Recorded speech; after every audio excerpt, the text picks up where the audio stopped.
A cold wind swept across the scorched plains outside King's Landing, carrying with it the faint clatter of ice against metal. High atop the ramparts of the city, the newly repaired battlements groaned under the weight of terrified soldiers who peered into the darkening horizon. Not even a week had passed since word arrived. The Night King had triumphed in the north. Winterfell had fallen. The combined forces of Daenerys Targaryen and Jon Snow had been scattered to the winds, their might broken beneath a tide of unholy resurrection. Some survivors had fled south with horror in their eyes, rumored to be half-mad with grief and fear, muttering of shadows that moved in the darkness, shadows that wore ice-blue eyes and whispered doom. Now, the watchers on the walls of King's Landing stood in dread, awaiting the inevitable approach of an enemy that was neither living nor merciful. Inside the Red Keep, Cersei Lannister paced before the Iron Throne, the echo of her heels stabbing the uneasy silence. Her face remained composed, the controlled mask of a queen, but her heart pounded against her ribs like a prisoner rattling the bars of a cell. She had thought to outmaneuver dragons and armies. She had thought her cunning might outlast the fury of Daenerys Stormborn, but no one had warned her of a foe who existed outside the realm of mortal calculations. The Night King was coming. The walls around her, the golden scorpions mounted on the parapets, the Lannister troops, none of it seemed adequate to repel a threat that defied all reason. Even the promise of the Golden Company had proved fleeting. Their commander, Harry Strickland, had already displayed a subtle but unmistakable tremor of doubt in his voice. They were mercenaries, after all, bound by gold and the expectation of survival. The dead did not offer either. Far below, in the winding alleys and cramped homes of the populace, a suffocating hush enveloped the city. People remembered the bells that had rung the day Daenerys had laid waste to King's Landing, scorching thousands. The city bore those scars, blackened ruins dotted entire districts. The unspoken hope had been that no worse horror could befall them than dragonfire from a spurned queen. But rumor moved fast through the hidden corners and taverns. Whispers told of silent, pale figures prowling in the gloom, an army that had devoured the north and left nothing but ice and corpses in its wake. Those rumors claimed that if the living fell, they would only rise again under the Night King's thrall. Mothers held their children close, as if the physical warmth of one another's bodies could stave off the creeping chill that haunted the night air.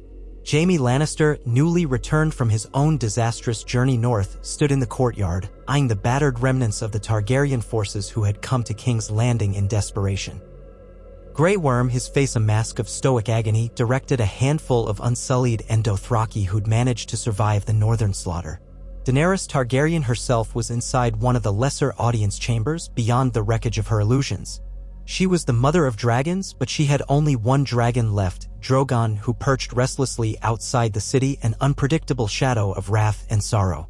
As Jaime watched those bruised, grieving warriors, he recalled his own terror upon fleeing Winterfell. He had witnessed the fall of so many brave souls. The dead had poured over the battlements like a relentless wave. A final stand had broken apart the moment the Night King raised his arms and unleashed a second wave of wights made from freshly fallen defenders. Jaime still heard the screams. He felt them gnawing at the corners of his mind. Tyrion Lannister stood beside his brother, gray eyes scanning the city's walls. There was no cheer in him, no quick tongue. Every joke lodged in his throat these days, replaced by the knowledge that the odds were grim beyond measure. He had pleaded once for a truce, had urged the necessity of unity. All of it had come to ruin. The north lay in shambles, the great houses had bent and cracked. Now their final refuge was the shattered capital, already ravaged by war and tyranny. They were trapped in a city that had lost its heart when bells told a false surrender on the day of Daenerys' rampage. Yet here they stood, forced to unify or die in a far worse way. The sky grew darker as night approached. Sharp gusts rattled the rooftops and howled through the broken windows of deserted manors. In one such half-burned estate on the fringes of the city, Arya Stark silently explored the blackened corridors. She had become a ghost among the rubble.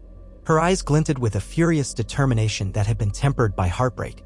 She had seen her home fall, seen the tombs of her ancestors defiled by the White Walkers in their final push south. She had done what she could, severing the head from wights that clutched at her ankles and thrusting Valyrian steel into the hearts of White Walkers that loomed in the swirling snow. But in the end, the living had lost.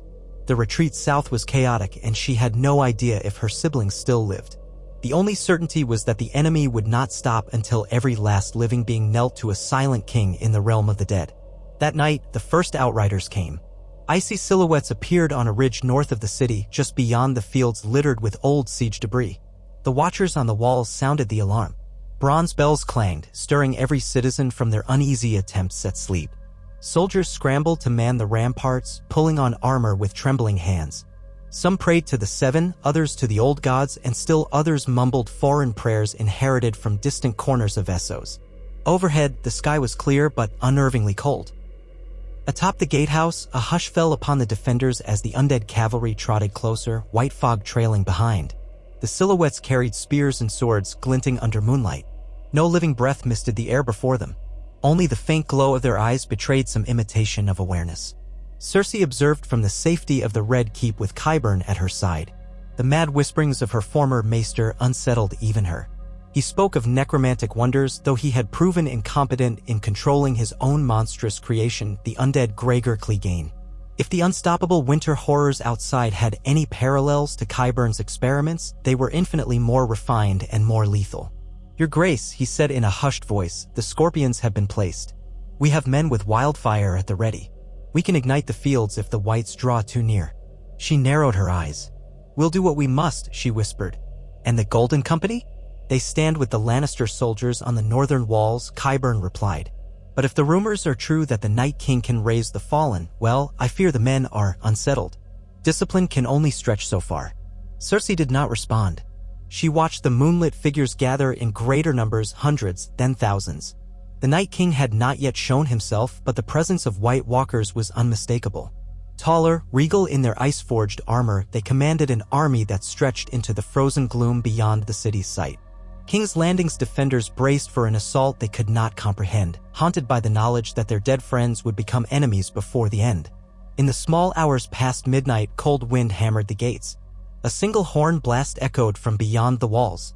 Once in an older time, 3 horn blasts meant the arrival of the White Walkers. Now, the horns signaled no pattern the living recognized, only a grim new reality. Archers strained to see through the darkness, but the undead army held position as if waiting for a silent command. Moments later, a swirl of snow began to whip along the outskirts. The temperature plunged. Frost crusted the stones beneath the defenders' feet. Jon Snow stood on a walkway overlooking the square near the Red Keep. Disheveled, hair streaked with dust and dried blood, he looked less like a king and more like a man on the brink of collapse. Yet there was still an ember of resolve in his eyes. Daenerys was a short distance away, cloaked in a thick fur she had taken from the north. The bitter cold and the memory of her fallen children weighed on her fragile psyche. Though she had once believed herself destined to break the wheel, she could never have predicted this, ice devouring the world. She glanced at Jon with a mixture of grief and affection, though words failed her now. Her armies were near spent. Drogon remained her last real weapon, but she had seen how even dragons were not invincible against the Night King's dreaded spear of ice. At the break of dawn, a dense fog rolled in with the deathly hush of unstoppable doom. The undead advanced. At first, they came at a measured pace, covering the wide fields between the city and the horizon. From the towers, the Watchers saw a frozen sea of whites trudge across scorched ground that had once been blackened by dragonfire. Streaks of morning light revealed ghastly figures, some wearing the tattered remains of northern armor, some dressed in the ragged clothes of small folk, and some in foreign leathers once belonging to the free folk who had fought valiantly beyond the wall. All wore the same expression of emptiness, eyes glowing faint as if lit from an unholy well. The defenders unleashed a barrage of arrows. Flaming shafts arced through the sky, momentarily radiant in the pale dawn, then struck the front ranks of whites. Many whites fell, twitching as flames took hold. But the number of the undead legion was vast. The defenders might as well have been throwing pebbles into a raging river. The whites pressed forward, stumbling over the burning remains of those who had gone before. Soon, they reached the moat that circled King's Landing. It had been dug recently on Tyrion's desperate suggestion and lined with oil. A signal was shouted from the walls and a torch was cast down, igniting a ring of fire that blazed around the city's perimeter. The heat burned bright, the flames crackling with deadly intensity. Whites in the vanguard were consumed, shrieking in a collective wail that split the sky. Yet a breath later, the White Walkers at the rear raised their arms and a cold wind churned across the flames. The defenders gasped as the unnatural wind hissed and sputtered against the barrier, patches of flame flickering away under the relentless chill. In the space of a few heartbeats, the moat fire weakened. "Keep them lit," Tyrion roared from a high vantage. More oil, more fire. Barrels were rolled into position, clay pots were hurled over the walls. Great plumes of fresh flame erupted, forcing the undead to hesitate. The living roared, a faint spark of hope igniting in their weary souls. But in the sky overhead, a screech tore through the morning air. Eyes turned heavenward, half expecting to see Drogon take flight to protect them. Instead, a monstrous shape blackened the sun. It was Viserion, the once-living dragon turned undead ridden by the Night King himself. His scaly hide was patched with frost and rot, bones visible in places where living flesh had torn away. The Night King sat upon the creature's back, spear of ice in hand. With a terrible roar, Viserion unleashed a torrent of frost-blue flame that tore a gash through the outer defenses below. Fire and ice collided in violent display. Where that ghastly dragon flame touched the ground, it froze and exploded, sending shards of ice and earth into the men on the ramparts. Screams thundered as entire sections of the city walls toppled, crumbling beneath the onslaught. The moat was breached in 3 places, flames dying under the unnatural freeze. That was the Night King's signal for the main assault. The White Horde surged forward, crossing the broken moat and slamming against the lower walls like a great tide. Ladders crudely fashioned of bone and wood were raised. Undead giants, their skin gray with the corruption of death, waded through the swirling debris, ripping large gaps in the city's outer fortifications. Upon seeing them, the defenders launched scorpions and ballista bolts. Some found their mark, toppling one giant, but more waited on, unrelenting. On the ramparts, Grey Worm led the Unsullied in a disciplined line. Their spears bristled, and each thrust found the undead bodies waiting below. Skeletons were shattered, but each kill was only a fraction of the unstoppable host. Men screamed as pale hands clutched at their ankles from the top of the ladders. Dothraki blood riders let loose war cries, slicing the heads from wights with rocks. In the chaos, soldiers found themselves shoulder to shoulder with criminals promised pardons if they fought, with rich lords who had never swung a sword, with the ragged remnants of the North's bravest. The walls became a slaughterhouse. Blood froze in the chilling air, turning the stones slick with crimson ice. Amid the swirling clash of steel and shrieking wights, the living glimpsed ghostly figures in the chaos, the White Walkers themselves, tall and silent, drifting effortlessly through the fray. Whenever one approached, the temperature dropped drastically. Frost crackled along the blades of living warriors unlucky enough to be near. The White Walkers cut down men with minimal effort, ice spears plunging into hearts or across throats with an elegant lethality. Any living who fell within their reach joined the army of the dead moments later, eyes turning a dull, glowing blue. Jaime Lannister found himself face to face with one such White Walker. The creature's pallid features were etched with regal disdain, as if this killing was beneath it. Jaime swung his Valyrian steel sword, a relic from Ned Stark's reforged blade, hoping it would prove the rumored vulnerability. Sparks flew as the blades clashed. The White Walker's ice spear cracked slightly upon contact, a spiderweb of fractures racing across its surface. Its cold eyes flickered with something like alarm. Jaime pressed the advantage, ignoring the agony in his stump. With a determined snarl, he managed to shatter the spear and plunge the sword into the White Walker's chest. The being cracked like fragile glass, howling soundlessly, then crumbled into 1,000 shards.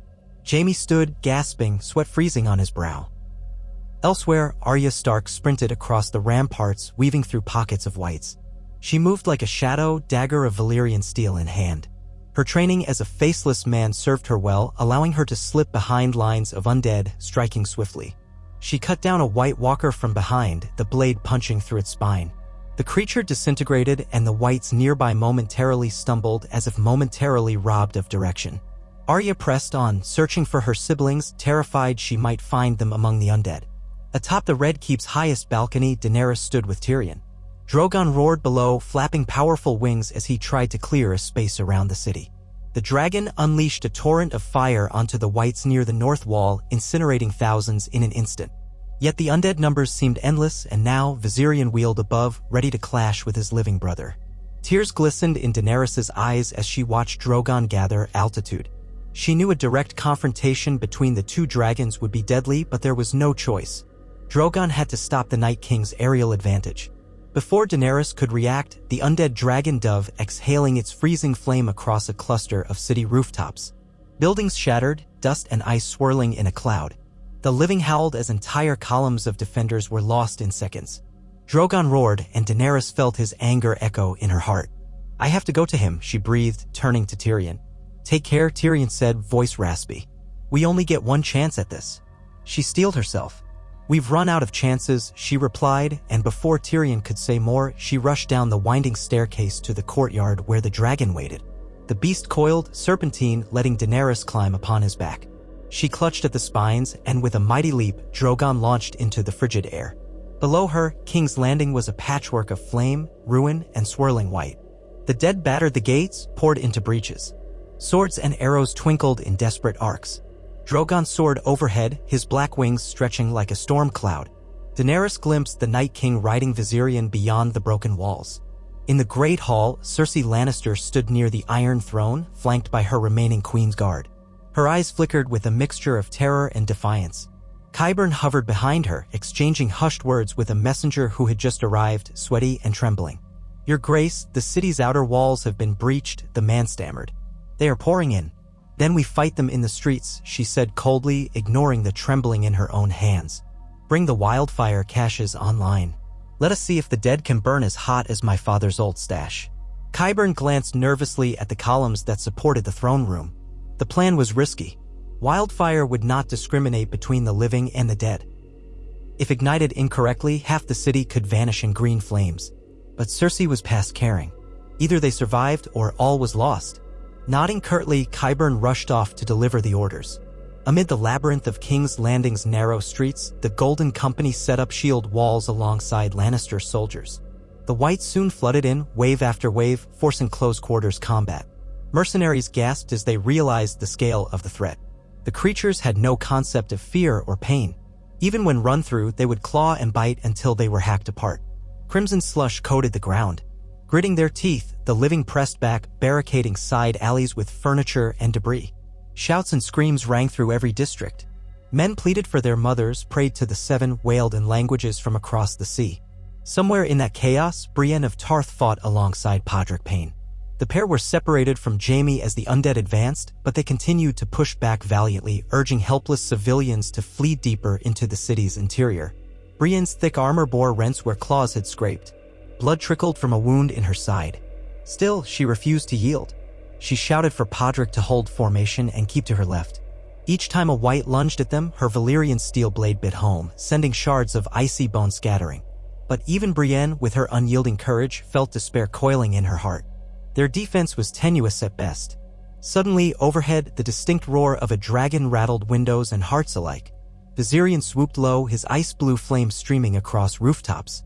Brienne shoved Podrick aside just as a torrent of frozen dragon flames scorched the street. Houses to her right exploded into white-hot shards of ice, and several Lannister soldiers were entombed in an instant. From a distance, Drogon emerged, unleashing a thunderous challenge. Daenerys guided him in an aerial dance around Viserion, each dragon spitting its deadly breath, flame colliding with frost in the sky. The city below bore the brunt of mist blasts. Where Daenerys' dragon fire fell, the streets burned. Where Viserion's icy breath struck, everything froze and shattered. In the midst of that apocalyptic duel, the Night King guided his undead mount with stoic precision. His pallid, inhuman gaze locked onto Daenerys as Drogon twisted in the air. The wind roared, carrying the cacophony of battle upward. Daenerys' heart thundered. She remembered the spear that had felled Rhaegal. She could still see the unholy skill with which the Night King hurled those spears of ice. And indeed, he gripped one now, raising it slowly. The memory of losing her dragon and so many of her children's eggs in the wars to come haunted her, fueling her determination. She urged Drogon to veer, to circle wide, trying to find a vantage from which she might incinerate the Night King without endangering the city further. But the undead creature lunged forward, cutting Drogon off. The Night King twisted with impossible grace and hurled the spear. Daenerys let out a cry, and Drogon folded one wing, plummeting out of the spear's path. It whistled past them, close enough for Daenerys to feel the aura of its cold. The weapon lodged in the side of the Red Keep, sending a cascade of masonry to the courtyards below. Down in Flea Bottom, the thickest throng of the undead battered through panicked crowds. Tyrion found himself near the old Main Street, guiding refugees away from the carnage. Under normal circumstances, he would be nowhere near the front line, but these were not normal circumstances. The city was unraveling beneath the unstoppable force that hammered it from every angle. As they fled, he and a handful of survivors felt a sudden tremor beneath the ground. Then the sewers erupted with sickly green wildfire. Cersei had given the order. Entire blocks burst into emerald flames, devouring living and dead alike. The inferno soared into the early morning sky, throwing dancing reflections across the harbor. Screams blended with the roar of supernatural fire. Smoke billowed. Tyrion cursed, realizing what she had done. Any hope of regrouping or orchestrating a cohesive defense would be lost in the labyrinth of flame and debris. The city was effectively being torn to shreds from above and below. In the Great Hall, the vibrations of the distant blasts shook the red-carpeted floor. Cersei clutched the arms of the Iron Throne, her breath ragged. She demanded reports, but the men who came reported only chaos. Thousands were dying in the flames. Thousands more had been torn apart by the undead. Qyburn stood to the side, eyes wide with a manic gleam, marveling at the destruction. Outside, the faint moans of the dead seemed to echo in the throne room's vaulted space, a mocking chorus. Jaime burst through the doors, his armor stained with the gore of whites. He glared at Cersei, features contorted in fury. "You've damned the city," he roared. "Do you know what you've done?" Her eyes flicked with a fleeting pang of regret, but she set her jaw. "I've done what I must. If they will not bow to me, I will not let them feed the army of the dead. You're sending them straight into its maw." Jaime snarled. "I barely made it here." Sections of the streets are impassable with that blasted wildfire. There are still living people out there. Her voice turned frigid. They were never more than fodder for whichever cause demanded it. My father taught us as much. Survive, Jaime, or die. That is our only choice. Jaime felt the rage boil up. He wanted to argue, to strangle her, to do something, but part of him recognized the futility. The city was already a storm of chaos, the living pinned under whites, under green fire, under despair. He looked at the Iron Throne, remembering a time he had forsaken vows to save the city from wildfire once before.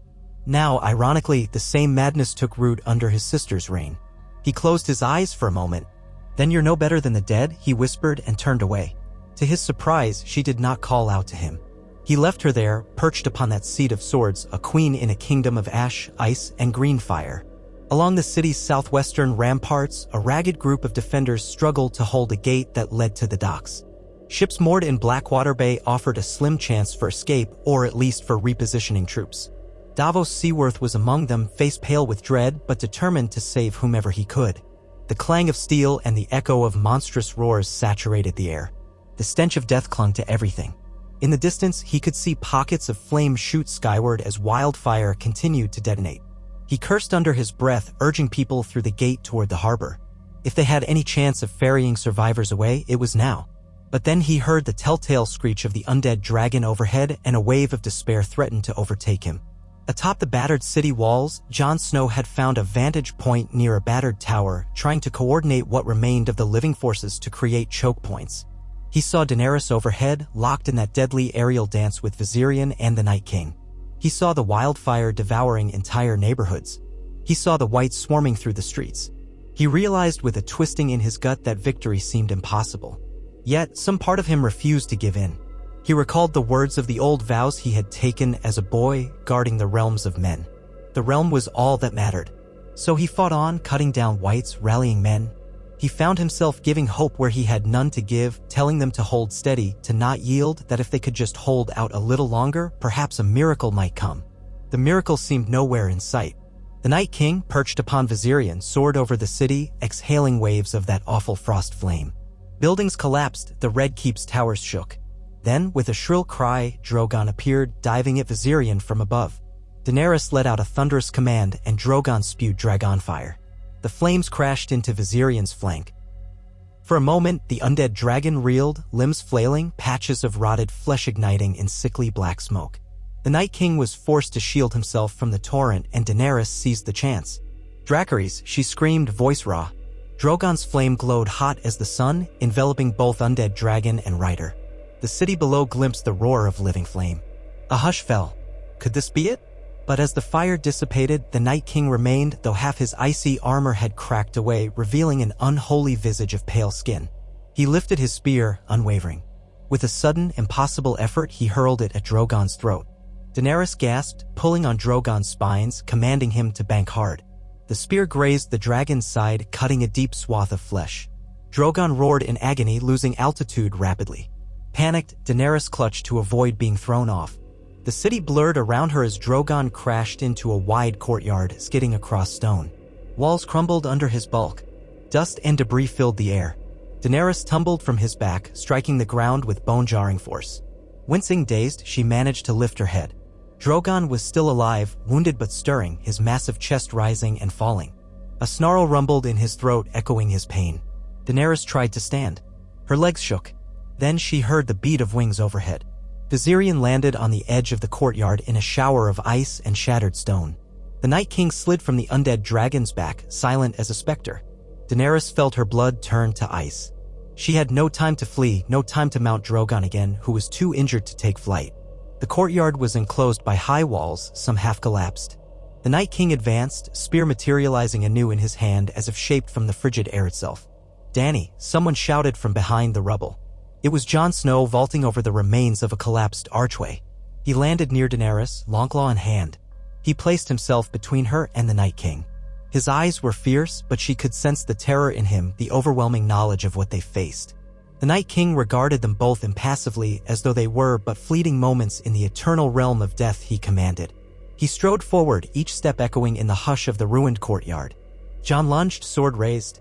He had faced the Night King before, had seen him raise the dead on the fields of Harhome, had known him to be unstoppable by ordinary means. But Longclaw was Valyrian steel, an ancient forging of dragonfire and steel that alone might stand a chance. Their blades met with a thunderous crash, ice spear against Valyrian steel. Blue sparks scattered like shards of starlight. Daenerys stumbled backward, hand on Drogon's flank, as Jon attacked ferociously. The clang of each blow reverberated through the courtyard. The Night King parried with supernatural grace. Jon grimaced, summoning every ounce of skill. This was no mortal duel. This was a dance against an ancient evil. For a moment, it seemed as if Jon might hold his own. The Night King's spear cracked under the repeated onslaught, the runic ice creaking ominously. But the creature was faster than any living man. With one swift maneuver, he thrust the blunt end of the spear into Jon's chest, knocking the wind out of him. Jon collapsed to one knee, gasping. The Night King seized the moment, turning toward Daenerys. She tried to back away, but Viserion blocked her path with a guttural undead hiss, rancid smoke curling from his jaws. Terror crashed over Daenerys. She could feel the cold radiating from the Night King's presence, as if he brought the heart of winter within him. She fumbled for a discarded sword or dagger, but found only rubble. The Night King raised his arm, that lethal ice blade reforming, aimed at her heart. She closed her eyes, tears freezing on her lashes. At that instant, Drogon, wounded though he was, lashed out. His giant tail swung in a desperate arc, catching the Night King square in the side. The blow hurled him across the courtyard, smashing him through a portion of the collapsed wall. Stones tumbled. Viserion roared in rage, turning to lash at Drogon. But Daenerys used the moment to scramble away, half dragging Jon with her. He was barely conscious, struggling to regain his breath. The undead dragon advanced on Drogon, jaws parted.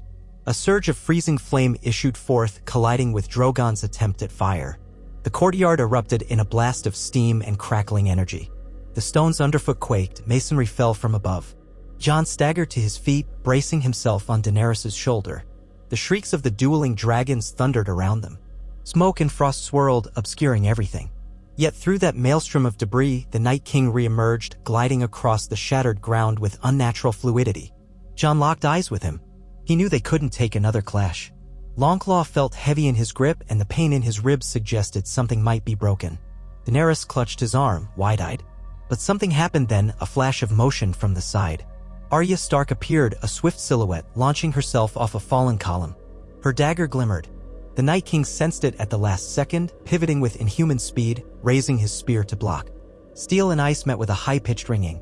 Arya's dagger snapped in half under the force of the blow, sending shards flying. She landed in a crouch, eyes fierce, lips drawn back in a snarl. The Night King did not hesitate. He stabbed at her. She barely managed to roll aside. Jon cried out, trying to reach her, but rubble barred his way. Daenerys scrambled to pull it aside, heart pounding.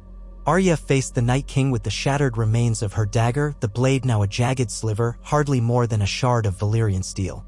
She crouched, the memory of her training urging her to stay calm. But the Night King advanced, relentless. He swung the spear, and though she partially dodged, the ice sliced across her arm. A flare of pain caused her to gasp, dropping the broken dagger. The Night King lifted his spear once more, prepared to deliver the killing blow.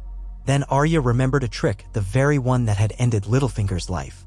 In a single fluid motion, she caught the dagger's hilt in her other hand, pivoting it upward. She thrust the jagged shard into the Night King's midsection.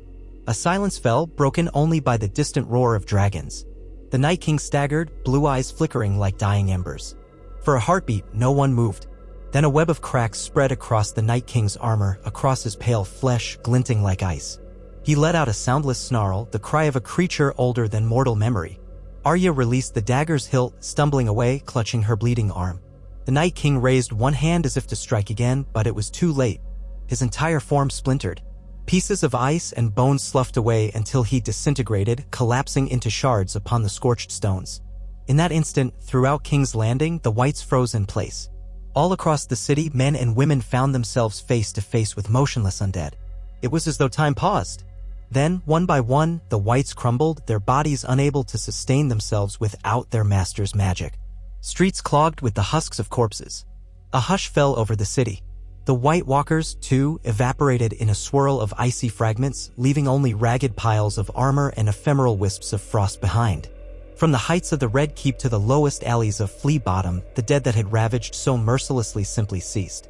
The hush lengthened, broken only by the distant crackle of flames and the faint thunder of collapsing rubble. Jon, ignoring his pain, limped to Arya's side. "You did it," he managed, voice trembling with relief. She tried to smile through the haze of pain, tears of exhaustion gathering in her eyes. Daenerys stood behind them, breath stuttering as she surveyed the courtyard. The ground was littered with shards, remnants of the Night King's power. Drogon, wounded and panting, lowered his head, exhaling a trembling breath that sent waves of heat swirling around them. The conflict with the dead was over, but the city was still racked with devastation. Wildfire burned uncontrolled in multiple quarters, sending plumes of emerald flame skyward. Survivors stumbled through the streets, many maimed, bleeding, or blinded by smoke. The dead lay in heaps, many having been reanimated just moments before. Relief mingled with horror as people realized that half of King's Landing was essentially a ruin. Soldiers who had fought valiantly now sat slumped, shock etched into their faces. Jaime found his way into the courtyard, sword still in hand, his golden hand caked with grime and blood. He saw Jon, Daenerys, and Arya together, recognized the body of the Night King reduced to icy fragments at their feet. Relief flooded him, though it was tinged with bitterness. How many had died for this fragile victory? "We have to stop the wildfire," Daenerys said, swallowing hard. She tried to mask her trembling. "It will destroy the city if we let it burn." Jon nodded, though he winced. "We'll form brigades. Try to contain it." He surveyed the rubble. "Ser Davos will know how to handle certain aspects of the city. We can gather survivors who can help. It might be too late for large parts of King's Landing, but we must try." They all knew the city might never be the same, even if the fire could be contained. But at least they had a chance. With the Night King gone, hope felt like an ember amidst the ashes, fragile but real. High above, Viserion's lifeless form lay twisted where it had tumbled from the sky at the moment of the Night King's demise. The beast's glowing eyes had gone dark, ice crystals dissolving into the wind. Drogon let out a pained, mournful keen, and Daenerys felt tears slipping down her cheeks. She had saved her last child from being turned, but at such a cost. Remembering Rhaegal and Viserion as they once were, she closed her eyes, letting grief mingle with relief. For a moment, she merely stood there, battered by wave after wave of conflicting emotion. They emerged from the courtyard into the smoldering ruin of what had once been the main thoroughfare. The buildings on either side were partially collapsed, some enveloped in green flames that licked hungrily at the stone walls. All around them, the corpses of whites slowly disintegrated into dust. Armed with that knowledge that the threat of the dead was banished, men and women began the urgent task of helping the wounded or smothering flames. Passing them, Jon spotted Brienne and Podrick, bruised but alive, aiding a group of children from the rubble. Grey Worm oversaw the remaining unsullied, stoically evacuating survivors and carefully disposing of pockets of wildfire. Tyrion approached from a side street, limping, so covering his face. He rubbed a hand over his brow, relief shining dimly in his tired eyes. They exchanged weary looks. "It's over," Tyrion said, voice hushed, though he could barely believe it. Jaime placed a hand on his brother's shoulder. "Over," he echoed, but his gaze flicked toward the Red Keep, where smoke rose from the partial collapse of a tower. "Not while she still sits on that throne." Tyrion's face tightened. He knew exactly who his brother meant, Cersei. While the threat of the dead was gone, the city still smoldered under her vengeful hand. Wildfire burned. Thousands of corpses lay strewn across the streets. If she remained in power, how many more horrors would follow? Daenerys heard them, a numbness filling her voice. "Let's put an end to it," she said. "No more endless war. The dead are vanquished, the living must unite." "I will not see another tyrant on that throne." Jon nodded in support. Arya gave him a meaningful glance, though she said nothing. They all knew that confronting Cersei in this moment of chaos would not be simple. She was cornered, dangerous, and likely surrounded by the last of her queen's guard. The smell of smoke and death hung over them as they cut a path through the shattered streets, heading for the Red Keep. Soldiers who recognized them parted in awe, some with grateful tears in their eyes, for the threat that had nearly ended the world was ended instead. Yet the fires raged on, a fresh cataclysm caused by the living themselves. The climb to the keep was fraught with danger. Sections of the ramparts had collapsed and hungry flames licked at the stone. Jon and Daenerys carefully guided Arya, who nursed her wounded arm.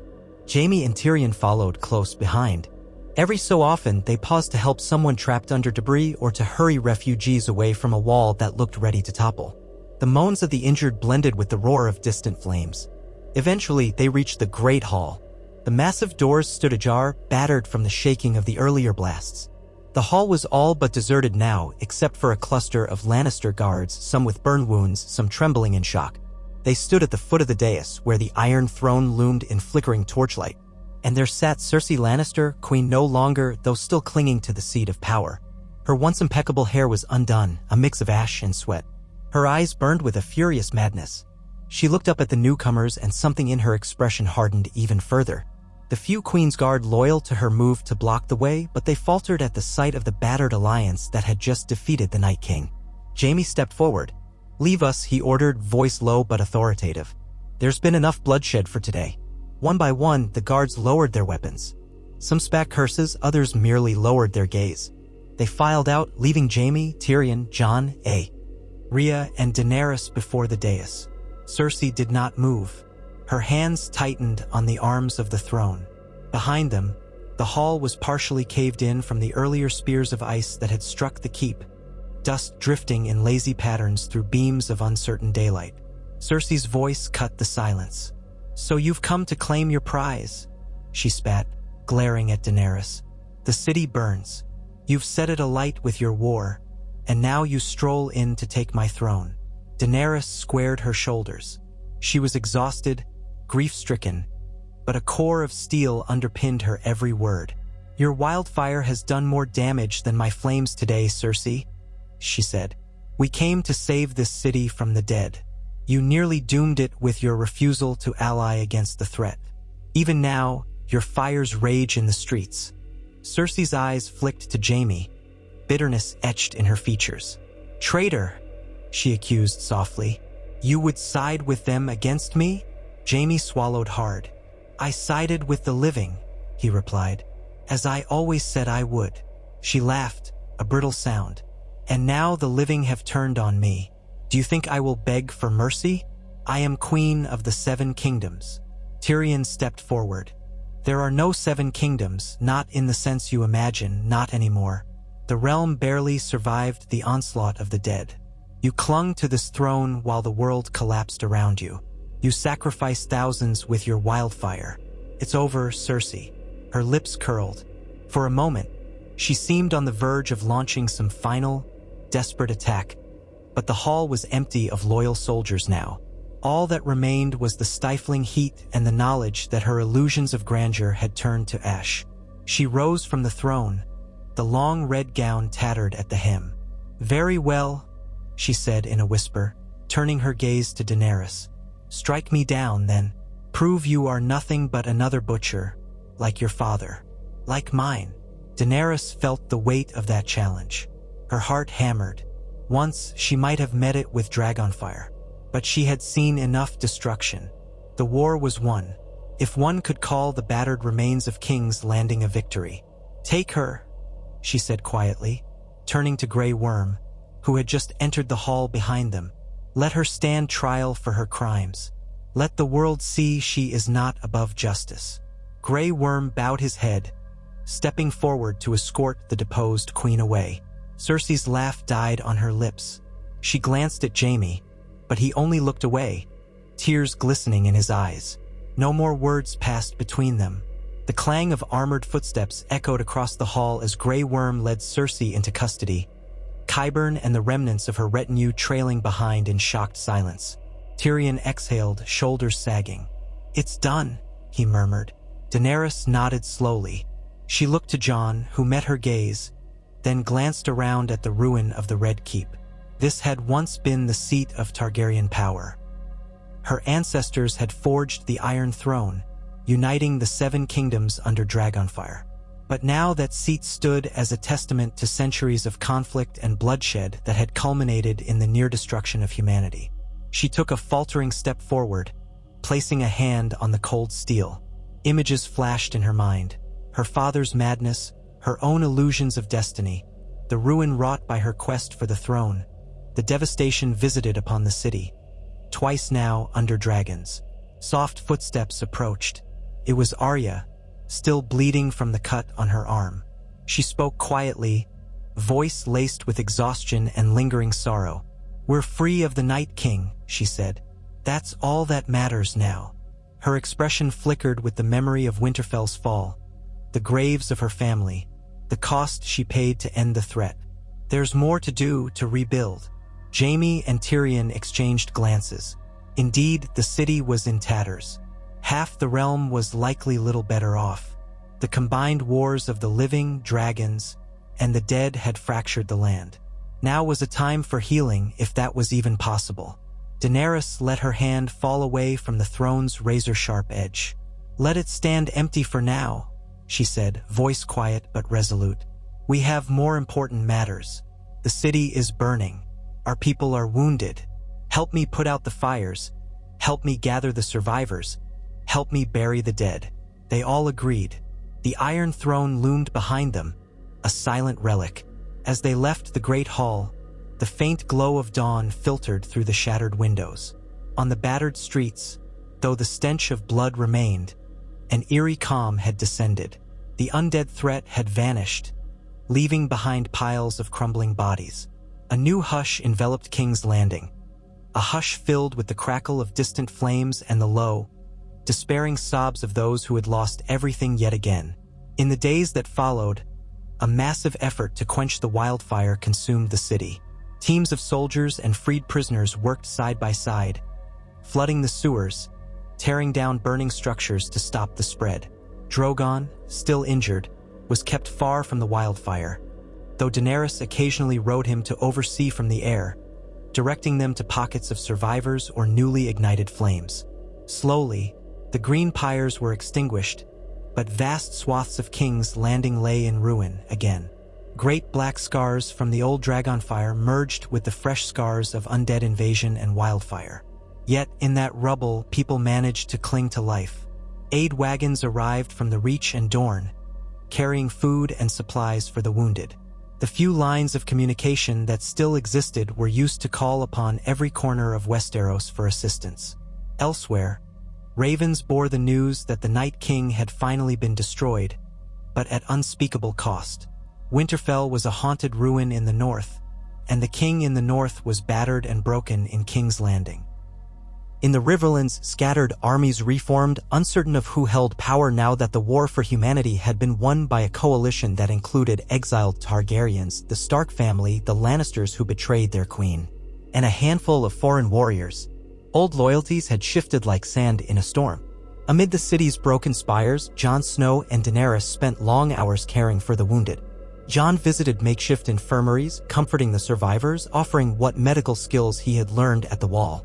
Daenerys organized supply lines, her presence galvanizing the battered, unsullied, and Dothraki into a force for relief rather than conquest.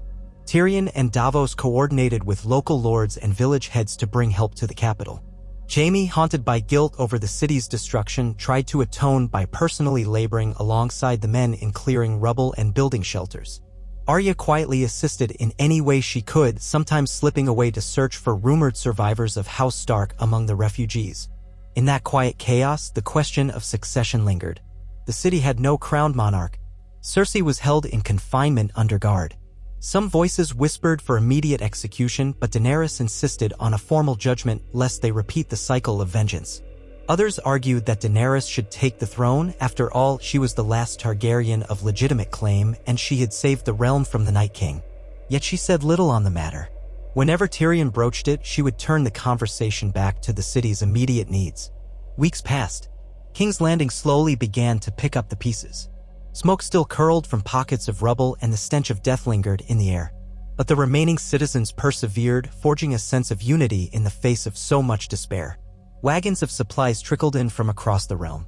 The broken fleets of the Iron Islands under Yara Greyjoy's banner arrived at the city's port one day, bringing salted fish and battered ships that could ferry the wounded. From Dorne, a delegation arrived with fresh medical supplies, guided by their new leadership who bore no love for the Lannisters. A grand assembly was convened in the Dragonpit, what remained of it, to decide the fate of Cersei Lannister and determine the future of the realm. The great houses, or what remained of them, gathered. Samwell Tarly came from Hornhill, representing House Tarly. Gendry Baratheon, legitimized by royal decree once upon a time, stood for the Stormlands. Lords from the Vale, the Reach, the Westerlands, and the Riverlands all arrived, each bearing their own scars from the wars. Daenerys, Jon, and Tyrion presided, though none sat on a throne. They stood among the rubble, for the Dragonpit was still half a ruin from the earlier siege.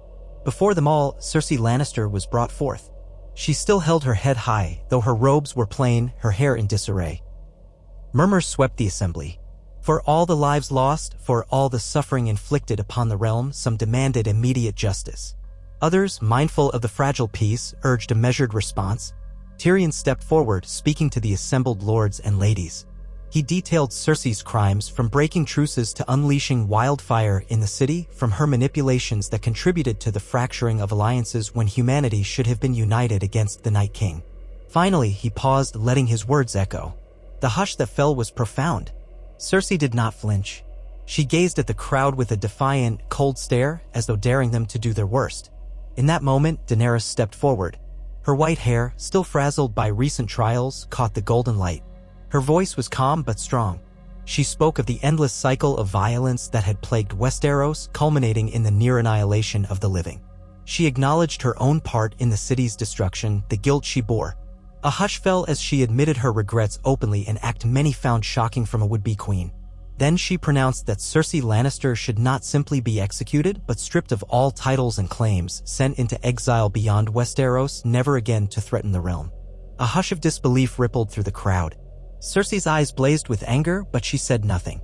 Perhaps she expected a more brutal end. Some of the lords began to protest, demanding her head. But Daenerys insisted, "Let this mark a new beginning. Let us break the cycle and choose a different path." Finally, by majority agreement, though not without dissent, the assembly concurred. Cersei would be exiled. She would depart on a ship under guard, provided with minimal rations, free to go wherever she liked across the narrow sea. Her name would become a cautionary tale. She would have no seat, no power, no illusions. The Seven Kingdoms would not again suffer her ambitions. In the days following, the question of Westeros's governance rose once more, prompting debate among the lords in the Dragonpit. Some urged Daenerys to claim the Iron Throne. Others looked to Jon Snow, rumored son of Rhaegar Targaryen, rightful heir by a quirk of blood. Jon, exhausted by war, refused. Daenerys, still haunted by the horrors unleashed at King's Landing, also hesitated, knowing that many in Westeros remained wary of her Targaryen name and the recent devastation. Tyrion proposed a council of the lords to elect a monarch, much like the method used for the Night's Watch, but that idea, radical as it was, stirred more debate. Eventually, a compromise emerged. Daenerys accepted a regency not as queen by conquest, but as a caretaker to oversee the realm's recovery with the guidance of a council.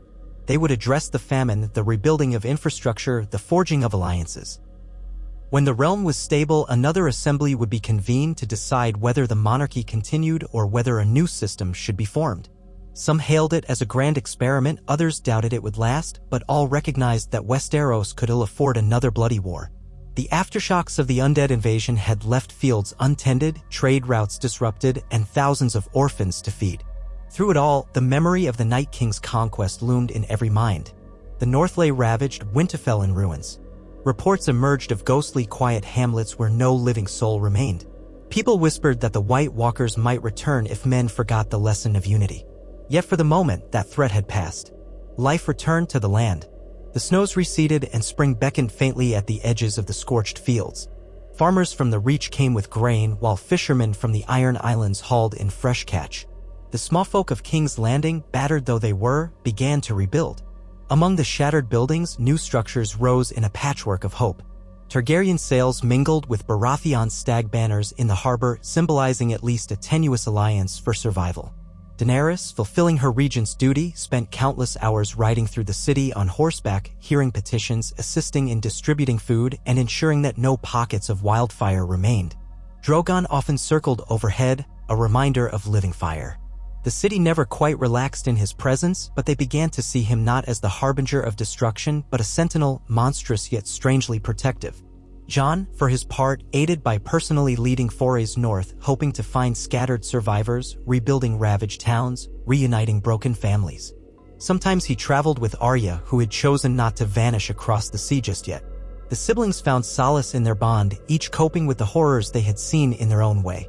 Across the realm, the story spread, the Night King had conquered King's Landing, but only for a day. Though he had not truly ruled the capital, his army had marched into its streets, sowed terror in every corner, and threatened the final downfall of humanity. Yet through desperate alliance and sheer will, the living had fought back. The memory of that night, with the undead on the walls, served as a grim caution. Men swore to keep the wall guarded, to never again ignore omens of the long night, to never again let petty rivalries overshadow the threat that lay beyond the edges of the known world. Seasons turned. As spring came at last, shoots of green sprouted in the blackened fields around King's Landing. The rubble was cleared. Markets reopened, though still subdued in tone.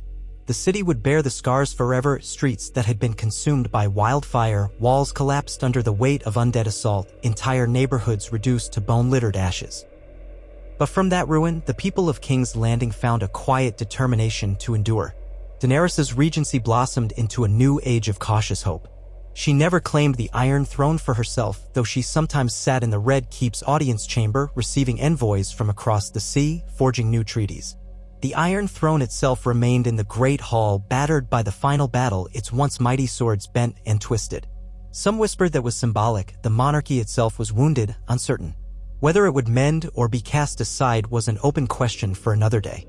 Jon Snow stood by Daenerys' side when he could, though he often journeyed north, ensuring that House Stark's legacy was not lost in the rubble of Winterfell. Sansa Stark's fate remained uncertain. Some claimed she had died defending the crypts during the final stand at Winterfell, others believed she might have escaped. Neither Arya nor Jon ever found her body. The sorrow of that uncertainty weighed on their hearts. But life demanded they keep going, for the sake of those still living. In the stillness of a spring dawn, Daenerys walked through the courtyard where the final confrontation with the Night King had taken place. Most of the rubble was cleared now, but deep cracks marred the flagstones. When she closed her eyes, she could still see the swirling chaos, the undead dragon looming overhead, the unholy chill. She touched one crack with her hand, feeling the rough edges. It was a testament to the sacrifices made by all who had stood against the darkness. She thought of Jorah Mormont, Theon Greyjoy, of all her Dothraki and Unsullied who had fallen in the north. She thought of Rhaegal and Viserion, of Missandei, whose bright spirit had been taken long before the final battle. A tear fell unbidden, and she let it. She had come to understand that the power to destroy was easy to wield, but the power to rebuild, to heal, was infinitely harder and far more necessary. In a corner of that courtyard stood a small shrine erected by the people of King's Landing, a place to honor the memory of those who died defending the city. Flickering candles, flowers, and hand-carved tokens crowded the space. Daenerys picked up a small wooden dragon left by some child. She held it gently, noticing how its tiny wings were unevenly carved. That child might never have seen a living dragon before, only the devastation. Yet they had chosen to leave an offering, a gesture of hope or thanks. Daenerys placed it back, her heart warmed by the small kindness. Even in the ashes, life found a way to express gratitude. Footsteps approached. She turned to see Tyrion, who offered a weary smile. "We've just received word," he said quietly. "House Arryn is sending grain shipments from the Vale. They say the mountain passes are finally clearing of snow. We might have enough to feed everyone." She inclined her head. "That is welcome news." Then, more softly, "Thank you, Tyrion, for everything." He shrugged, adjusting the collar of his somewhat ragged doublet. "I've done what I can to mitigate disasters, mostly. The real thanks belongs to those who gave their lives." She nodded, letting the silence speak for all the lost souls. After a moment, Tyrion cleared his throat. "About the throne." Daenerys raised a hand to stop him. "Not now," she said gently. "We have enough burdens without forging a crown. Let the realm rest. Let the people see that we can govern without tyranny, at least for a time." Tyrion released a long breath. "For a time. Perhaps that is all we can hope for." They stood there together, the hush broken only by the distant sounds of hammers and saws as the city rose from the rubble. Overhead, the sky was bright with morning light, no longer choked by smoke or ash. Daenerys closed her eyes, recalling the moment the Night King stood ready to strike her down, how close they had all come to an endless night. Now, even as the memory chilled her blood, she felt the warmth of the sunlight. She took in the steady pulse of life in the city below. It was not a perfect ending. There would be challenges, strife, and heartbreak ahead. Many would never recover fully from the trauma. The Great War for the Dawn had taken a toll on every corner of the realm. But the Night King had failed to snuff out the spark of life. It endured, glowing more brightly in the wake of such darkness. Slowly, carefully, the living began to weave their shattered lives back together. Thus, King's Landing remained standing, wounded, scarred, but alive. The Night King had come to conquer, and for a time it seemed he would succeed. Yet in the end, his cold dominion had been cast down by mortal courage. The ancient terror that had marched beyond the wall, that had turned brother against brother, father against daughter, had been extinguished. And in its aftermath, the living found a fragile unity born of shared suffering and shared victory. History would remember the day the Night King took King's Landing, but it would also remember the day humanity refused to die, forging a new path from the ashes, uniting under a battered banner of hope. The cold might return someday, for that was the nature of the seasons. But for now, in the sunlight of a hard-won spring, the realm began anew, carrying the memory of what had been lost and the promise of what still could be saved. In the weeks and months that followed the Night King's fall, King's Landing remained a city balanced between ruin and rebirth. The scars were impossible to overlook. Winding streets had caved in where pockets of wildfire erupted. Ragged holes in the Red Keep's walls gaped at the harbor like old, unhealed wounds. The outline of ancient dragonfire still stained whole districts black from Daenerys' earlier conquest. Now, fresh destruction layered over the old, courtesy of the undead and Cersei's desperate machinations. Yet in the drifting ash and sun-dappled dust, a sense of fragile hope persisted. Along the uneven cobbles, townsfolk emerged at sunrise to clear rubble, erect makeshift tents for the homeless, and carry the dead to hastily dug mass graves. The living clung to one another, bound by the memory of how close the world had come to total annihilation. At the city gates, the last heaps of white carcasses had crumbled to bone and dust. Occasionally, a charred fragment of armor or a shattered sword reminded everyone how large the undead legion had been.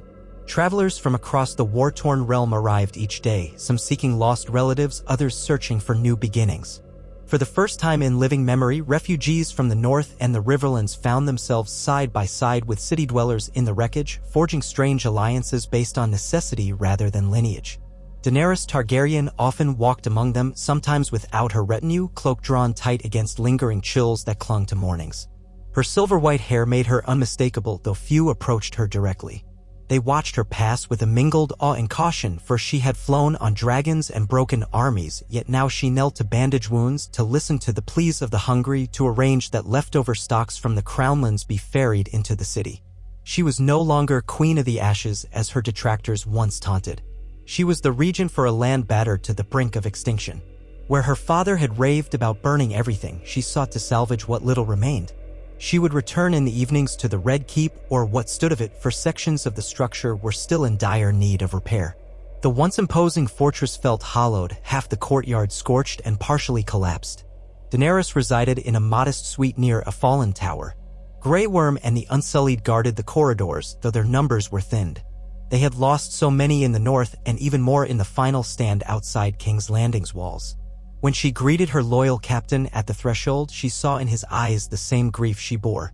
Their victory had come at too high a price. Jon Snow was often gone, venturing beyond the city to organize relief or to ride north in search of scattered survivors from Winterfell's diaspora. Sometimes, when Daenerys awoke in the pre-dawn hush, she found him in the courtyard with the men of the City Watch, instructing them on how to handle the widespread chaos without undue violence. He had no taste for leadership through fear. He preached calm, patience, mercy. Many said it was naive, others, recalling his unwavering sense of honor, rallied to his cause. The Goldcloaks who once served Cersei and her brood of cruelty found themselves led by a man who believed in second chances. Some turned away in disgust, muttering about coddling criminals, but most recognized that the old ways had nearly destroyed the realm. They might as well try something new. In quiet hours, Daenerys and Jon sometimes spoke of the North, remembering Summerhall and the legacy of Targaryen kings, speaking softly of the uncertain future. She asked him once if he wished to claim the throne. Jon's eyes shone with weariness. He told her the same thing he had told so many lords and ladies. He had been forced into leadership all his life, Lord Commander, King in the North, rallying figure against the dead. He wanted no more crowns. Daenerys accepted this with a mixture of relief and sorrow. The realm, after all, had no shortage of opportunists who might try to seize power if they sensed weakness. Yet a Targaryen alone could hold the loyalty of the remaining Dothraki and Unsullied, especially after the heartbreak of losing so much. She sometimes felt trapped by her name. Tyrion Lannister, now serving as hand by mutual consent, busied himself with the day-to-day challenges of reconstruction. He convened meetings in the old council chambers when they were not littered with dust or partially caved-in walls to address the distribution of grain, the pressing need to rebuild aqueducts, the arrangement of trade routes. Lords from the Reach delivered shipments of flour and barley while the Westerlands offered stone and coin, eager to show goodwill. The Vale's roads were slowly clearing of snow, allowing caravans to reach the capital with produce that had survived the extended winter. Yet it was not enough to feed everyone, and inflation soared. Tyrion cut deals, bartered, cajoled. He was determined that King's Landing not starve under his watch. Late each evening, he would retire to a cramped office that had once been a scribe's closet, where he pored over ledgers by candlelight, dwarfed by the chaos of the realm's finances. Sometimes Jaime joined him, the two brothers quietly conferring about which houses still stood, which required relief, which might become a threat if left ignored. Jaime was a man changed. The old smugness that had once defined him was gone, burned away by the nightmares of Winterfell's fall and the final siege.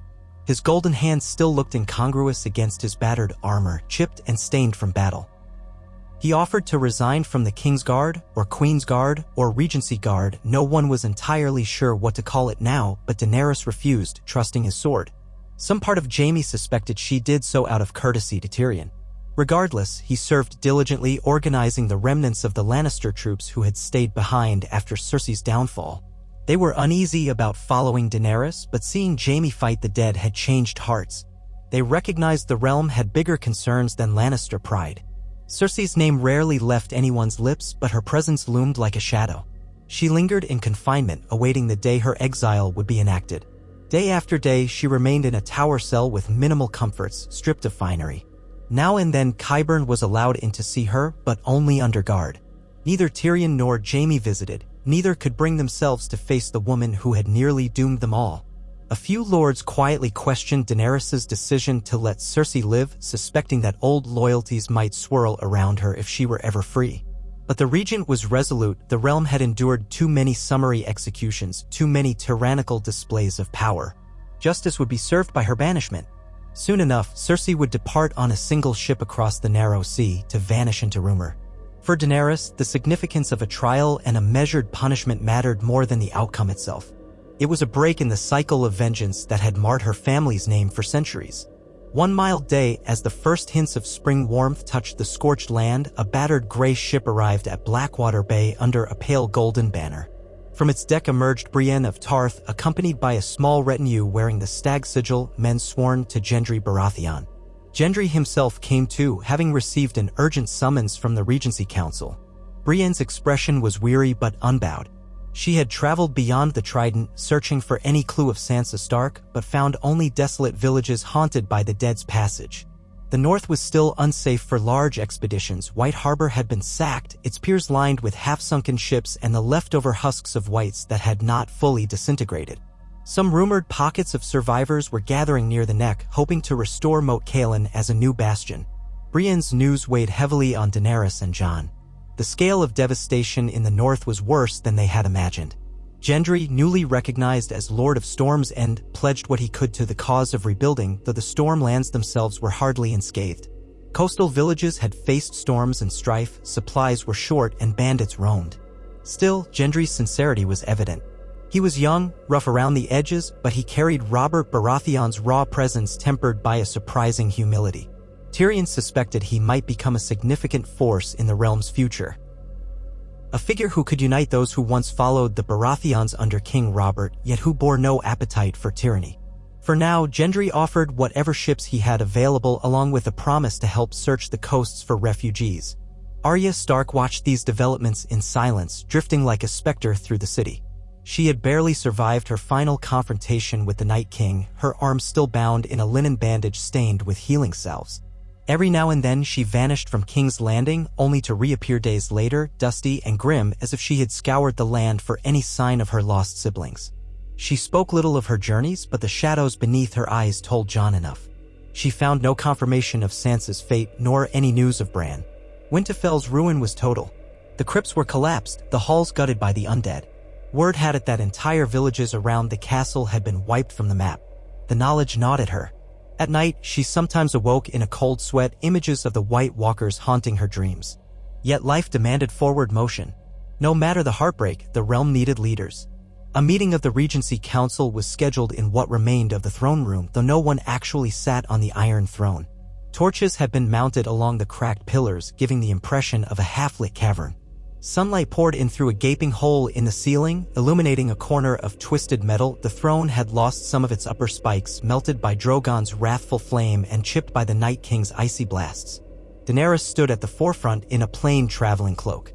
Tyrion was at her side, rummaging through a stack of messages. Jon appeared near the dais with Arya. Brienne and Gendry arrived from the side entrance, each escorted by a pair of Unsullied. Jaime lingered behind, close enough to listen, distant enough to show neutrality. A hush settled over the group as Daenerys raised her hand. "We've received tidings from the Vale," she began softly, though her voice carried in the silent hall. "They report that refugees from the north continue to stream south along the mountain passes. Some have settled in the foothills, but supplies are dwindling. Lord Yohn Royce has requested that we send any surplus grain or medical help. They're struggling to house so many. Meanwhile, the men of the area are prepared to assist in patrolling the roads." Tyrion cleared his throat. "We can divert a portion of the shipments from the Riverlands to the Vale, but that leaves King's Landing short. Balancing these demands is going to be a challenge, especially as the city's own population swells with displaced folk."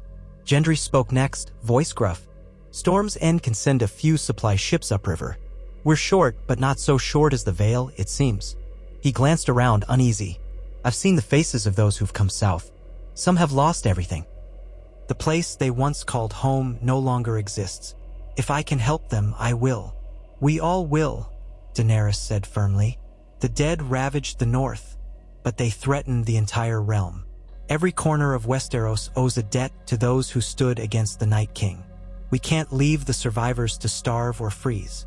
Brienne, arms folded, nodded. "I'll return north soon. I've pledged to continue searching for any sign of Lady Sansa or House Stark's other loyalists. But even the smaller holds were destroyed. Scouts say the long night left behind not just corpses, but strange pockets of ice where the White Walkers lingered. We should be prepared for a harsh aftermath. Harvests may be uncertain." Attention filled the air. They all recalled how the White Walkers twisted the climate wherever they went. Even now, the skies above the north might remain locked in perpetual chill. Jon lowered his gaze. "We'll salvage what we can," he murmured. "The north will need to rebuild from the ground up." The meeting continued for over an hour, discussing topics ranging from the reorganization of the City Watch to the slow repairs of the royal fleet. No one uttered the name Queen when referring to Daenerys. They addressed her as Your Grace or Regent, or sometimes simply Daenerys Stormborn. She showed no sign of demanding the old titles. Tyrion suspected that deep down, she still felt the sting of losing half her people's trust when King's Landing first fell to Dragonfire. The realm was not yet ready to hail her with unreserved loyalty, especially now that the Targaryen claim felt overshadowed by the events of the Long Night. For the moment, her authority derived from practical necessity rather than heritage. Strangely, it steadied the realm more than any pompous coronation might have. After the council adjourned, Arya slipped into the shadows. She disliked politics, disliked standing idle in halls. Her healing arm ached, but she pressed on. She wanted to check on the blacksmith's quarter, where Gendry's people were forging replacement tools for farmers heading north. She also made a habit of scanning the streets for trouble, because in the absence of a large-scale enemy, petty criminals had multiplied. The City Watch was stretched thin, and the Red Keep's guards were busy with more pressing tasks than chasing pickpockets and thugs. Arya often came upon scenes of cruelty, a group of armed men cornering some hapless refugee, or gamblers lording over those who had nothing.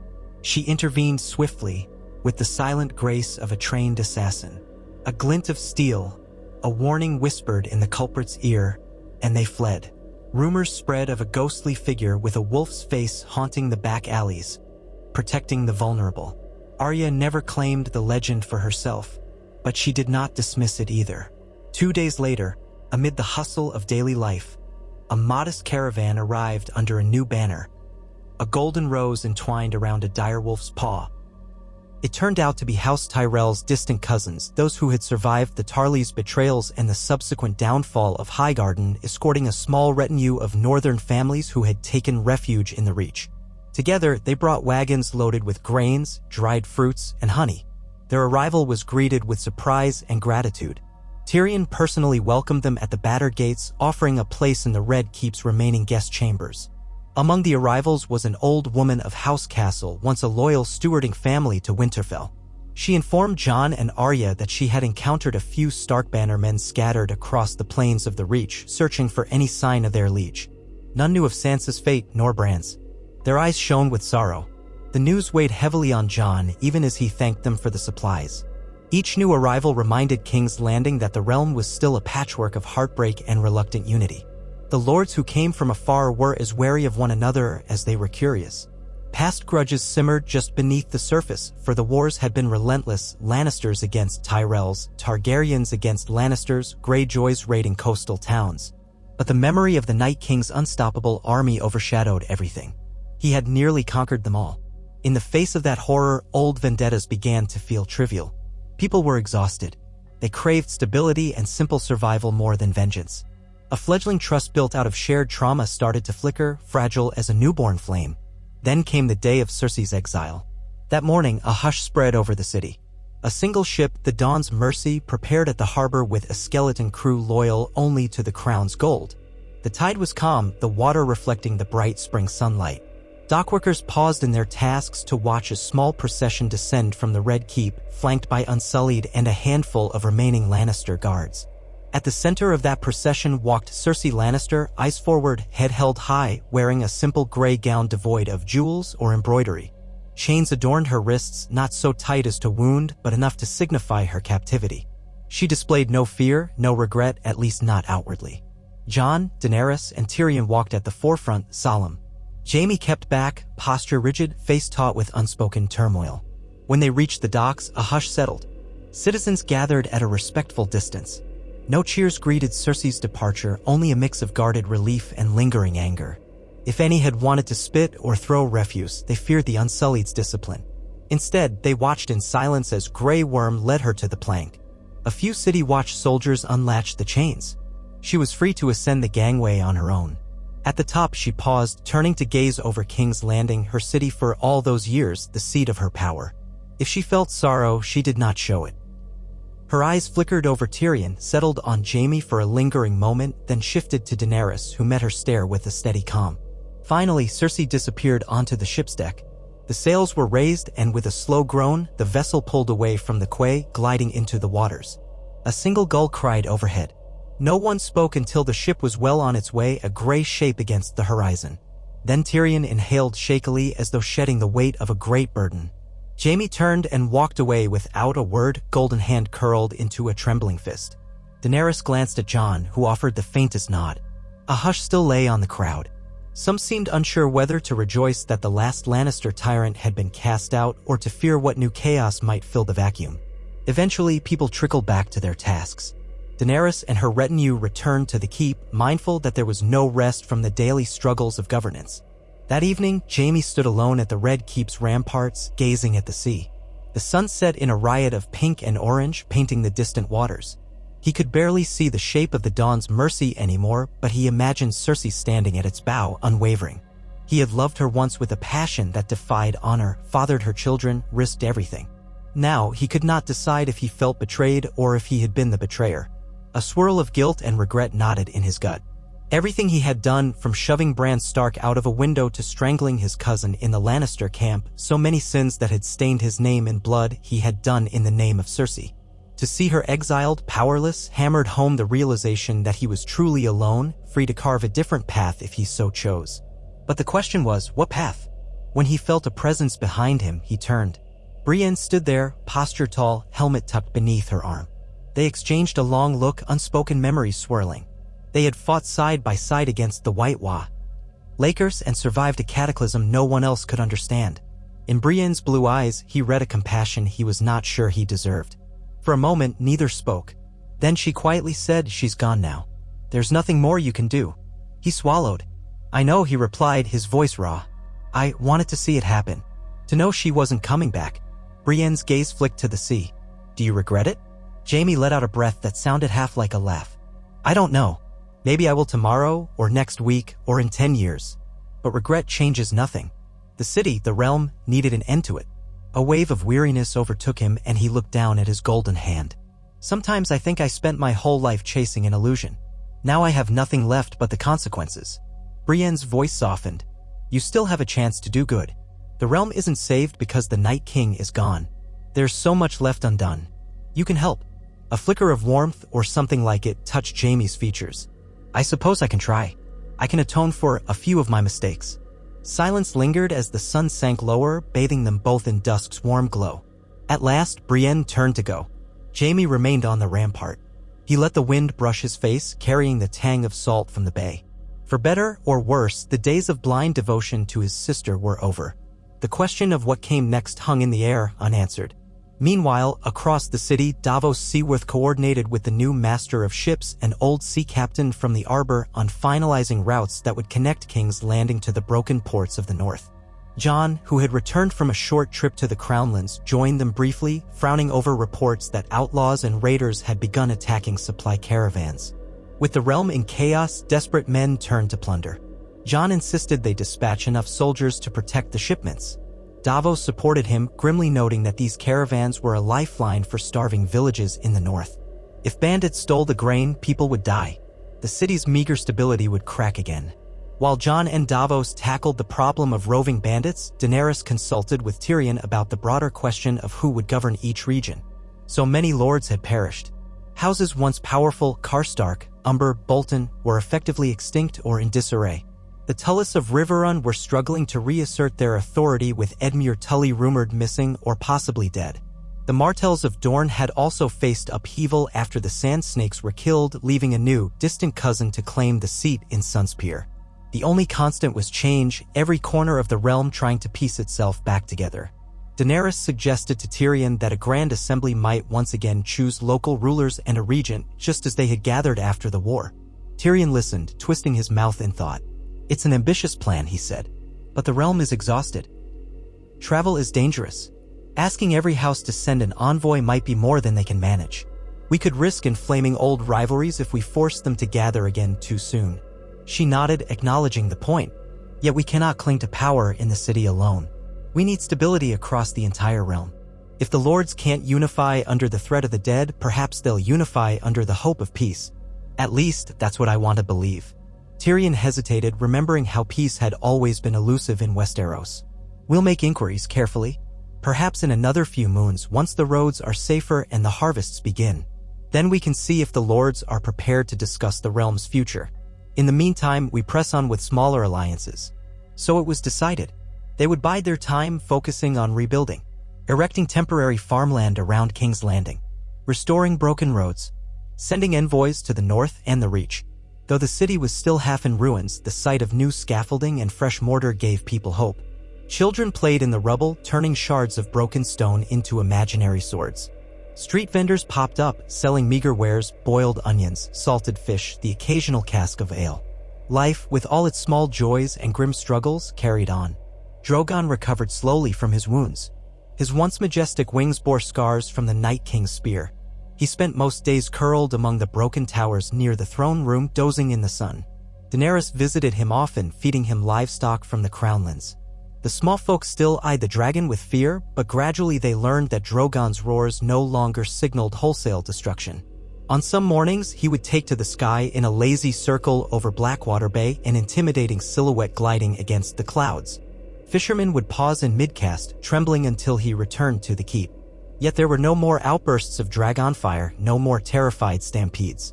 As the moon turned and the season advanced, a new challenge emerged, the question of justice for the many atrocities committed during the wars. The city was rife with claims of vengeance. Some demanded that Lannister soldiers be tried for slaughtering peasants, or that Targaryen loyalists be punished for the burning of King's Landing during Daenerys' first conquest. Others brought grievances from the north, lords who insisted the Ironborn repay them for raids. Endless cycles of retribution threatened to tear at the fragile peace. Daenerys and her council set up a series of open hearings, encouraging those with grievances to speak. Trained scribes noted each claim. A special tribunal was formed, composed of 3 men and 2 women from different regions, to listen and recommend resolutions. Often, these took the form of reparation payments or mandated service to rebuild damaged lands. The system was unwieldy, slow, and prone to outbursts of anger. But it was better, Tyrion insisted, than letting mobs settle scores in the streets. In this delicate climate, the arrival of Yara Greyjoy drew attention. She arrived with a handful of Ironborn reavers in tow, bearing news that she had reclaimed Pike. Euron was long dead, torn apart by whites at the final siege. The Iron Islands had been battered by storms and the undead, but Yara had reasserted her rule. Some of the other Ironborn captains grumbled at a woman's leadership, but few dared question her after seeing the fate of those who challenged her in single combat. She came to King's Landing under the banner of alliance, wanting to confirm her pact with Daenerys, promises made before the war. When she learned that Daenerys had not crowned herself queen, Yara's expression turned guarded. Still, she offered the support of her ships so long as the Iron Islands remained free to govern themselves. Daenerys and Jon recognized that with the realm in tatters, the last thing they needed was conflict with the Iron Islands. They agreed on mutual recognition. The Ironborn would remain part of the 7 kingdoms, but with wide autonomy. Yara pledged to keep pirates and reavers in check so that trade might flow again. Tyrion's careful negotiation hammered out the details, leaving them with a fragile but workable accord. One morning, when a bright sun warmed the battered courtyards of the Red Keep, a small commotion erupted at the gates. Jon Snow hurried to the ramparts to see a group of travelers led by a cloaked figure on horseback. The banners they carried were tattered but recognizable, a direwolf of Grey, the Stark sigil. Jon felt his heart jolt. He rushed down, pushing past guards, glimpsing the rider's face beneath the hood. His breath caught when he recognized Theon Greyjoy's sister. No, that was not possible. Theon's sister was Yara, and she was already here. He realized a second later that it was not a Greyjoy at all, but a woman wearing a direwolf cloak. His heart raced with wild hope. Could it be Sansa?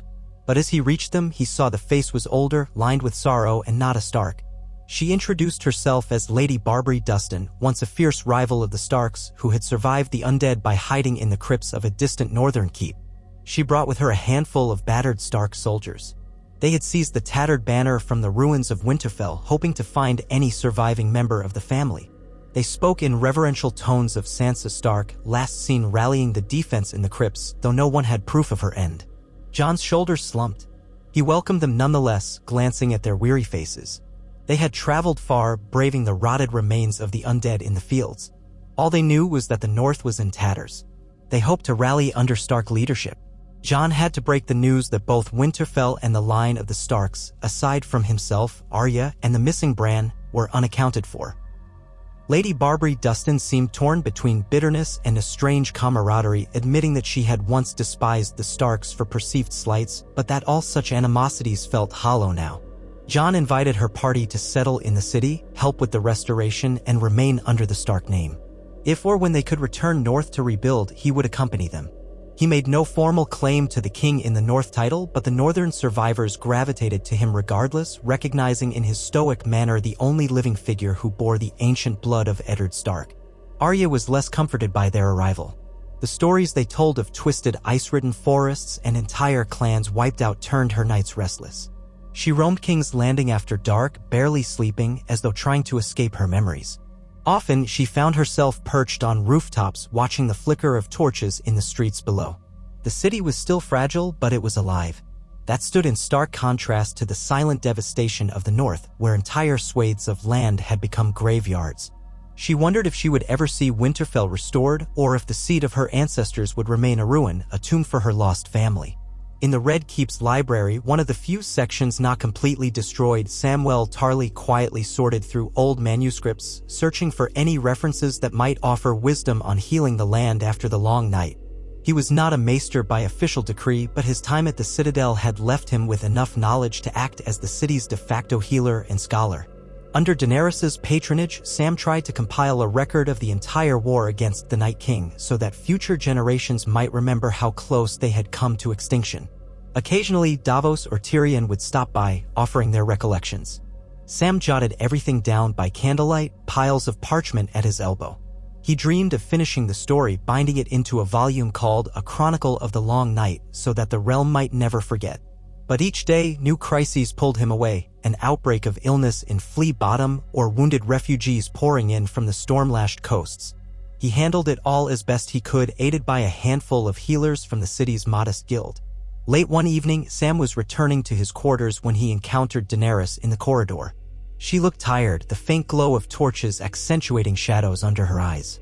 He bowed his head nervously, remembering how their relationship had been tested by old grudges, chief among them the execution of his father and brother for refusing to bend the knee. Yet they had reached a sort of truce, bonded by the catastrophic threat that overshadowed everything. She asked him softly if he had discovered any references about how the ancient First Men had rebuilt after the original Long Night. Sam explained that legends were sparse. Mentions of a hero called Azor Ahai or the last hero traveling with companions to rally the children of the forest.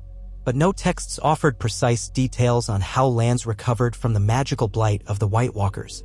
Mostly, it spoke of generations of hardship, of fields going fallow for years. Daenerys sighed, pressing her lips together. She thanked him, then continued down the corridor, shoulders heavy with the knowledge that restoring the North might be a struggle far beyond mortal means. Another moon cycle passed.